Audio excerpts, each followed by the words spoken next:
చింది పెడితే ఇంత వంట చేస్తే దాంట్లో తొక్కో కారమో పప్పో చారు వేసుకొని తిని ప్రజల కోసం పనిచేసిన వ్యక్తి ఆయన. మంచి నిండు ఆరోగ్యంతో ఉన్నాడు మా ముఖ్యమంత్రి రేవంత్ రెడ్డి గారు. మరి ముఖ్యమంత్రి రేవంత్ రెడ్డి గారిని పట్టుకొని ఆయనకు అనారోగ్యం ఉన్నది, ఆయనకు హాస్పిటల్ ఊహించుకుని వాళ్ళ కుటుంబానికి చెప్తున్నా అంటే కేటీఆర్ ఏమన్నా నీ లెక్క డ్రగ్స్ అలవాటు ఉన్నది అనుకుంటున్నావా? మా ముఖ్యమంత్రి గారికి ఏమన్నా గంజాయికి అలవాటు ఉన్నది అనుకుంటున్నావా? ఏమన్నా తాగుడు అలవాటు ఉన్నదా? నువ్వు నీ వయసు 20 ఏళ్ళ నుంచి తాగుడైనా నువ్వు పీర్లు మందు. నువ్వు 2009 నుంచి నేను చెప్పాను, నువ్వు ఏ హోటల్లో తాగినావు? బంజారా హిల్స్లో ఒరిస్సా నువ్వు హోటల్లో తాగినావు పైన కూర్చుండి.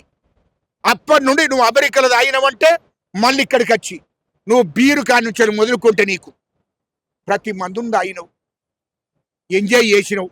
నువ్వు మంత్రి అయినాక అమెరికా నుంచి మందులు తెప్పించుకున్నావు, ₹1,00,000, ₹2,00,000, ₹5,00,000.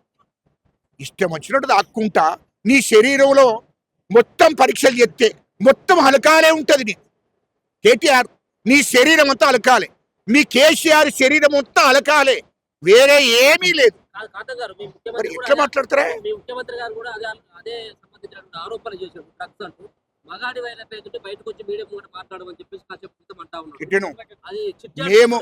మేము పరీక్షలు చేయిస్తే ఆయనకి పిచ్చి లేచి ఎర్రగడ్డకు తీసుకుపోయినాక తర్వాత పరీక్షలు చేపిస్తాం. నీకు పరీక్షల మీద సోకు బాగున్నది కదా, నీకు పరీక్షలు చేయిస్తే డ్రగ్స్ బయటపడుతుంది. డ్రగ్స్ అలవాటు ఉన్నది ఎవరో చెప్పలే. నీ దగ్గర ఉన్నటువంటి వాళ్ళే, నీ దగ్గర నువ్వు మోసం చేసినటువంటి వాళ్ళే చెప్పిండ్రు.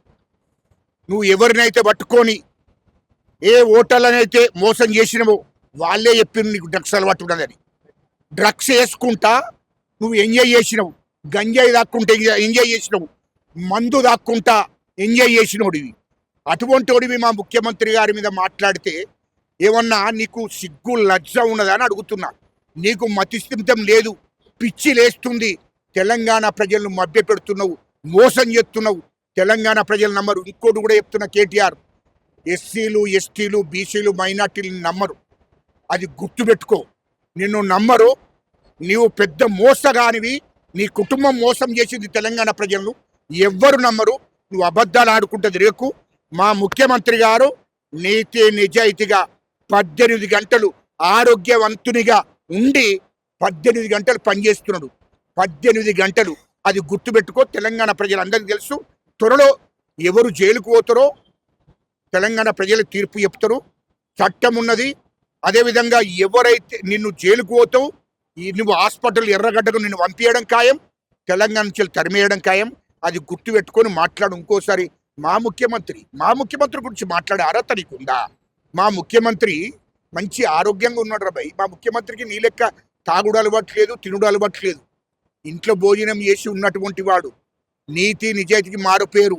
18 గంటలు పనిచేస్తున్నారు. మొత్తం రిపోర్ట్ తీసుకో. అది గుర్తుపెట్టుకొని మాట్లాడు.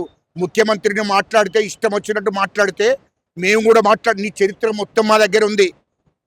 నేను మొన్న చెప్పినా కదా, పార్కయతులతోని పాటు నీవు ఏ హోటల్లో ఉన్నవో అంతా కూడా, ఏ ఫామ్ హౌస్లు ఉండి ఏం చేసినవో మొత్తం హిస్టరీ మా దగ్గర ఉంది. మొత్తం బయట పెట్టే రోజులు దగ్గర ఉన్నాయి. మాట్లాడే ముందు జాగ్రత్త మాట్లాడు. దాడులు చేసేదాకా చూసుకోకు అని చెప్తున్నాను.